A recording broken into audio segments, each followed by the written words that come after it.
The recent controversy around sugar content in Horlicks and Cerelac has people worried about sugar content in food and beverage once again. But do we know how much sugar does packaged food have? As per current sugar levels declared on packs, 100 grams of cola has 10.6 grams of sugar.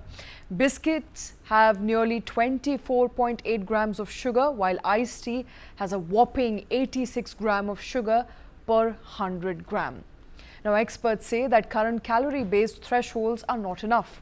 And to cater to the growing concerns and increased awareness among people, for the very first time in 13 years, the Government of India has recommended a threshold for sugar content in packaged food and beverages.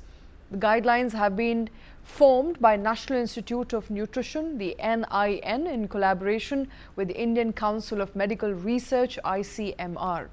The newly proposed guidelines set up some very stringent sugar content. The threshold has been set at approximately 5% of energy from added sugar for solid foods and not exceeding 10% of energy from total sugar. The limit is 10% of energy from added sugar for beverages not exceeding 30% of energy from total sugar, including naturally present sugar in fruit juices as well as milk. But not everyone is happy. Packaged food companies have expressed concerns over the practicality of these new guidelines. If the government enforces these recommendations, FMCG companies say it will necessitate significant changes in formulations of most branded food and beverages. This will impact product availability such as that of soft drinks, juices, cookies, ice creams and cereals.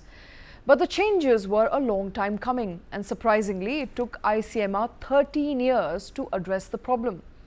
Concerns around packaged food started with Bournvita when an influencer pointed out at the high sugar content in Cadbury's Bournvita health drink. Now, FMCG brand Hindustan Unilever too was forced to rename the health drink as functional nutritional drink.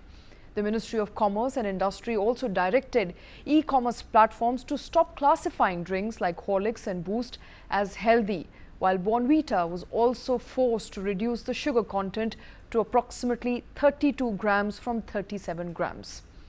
Most recently, concerns were raised over baby formula Cerelac after a report by Public Eye, a Swiss investigation organization, that revealed that all Cerelac baby products in India, among other developing economies, contain added sugar. In Europe, a relatively developed market, the company did not add any sugar to its infant nutrition products, a clear case of racial bias.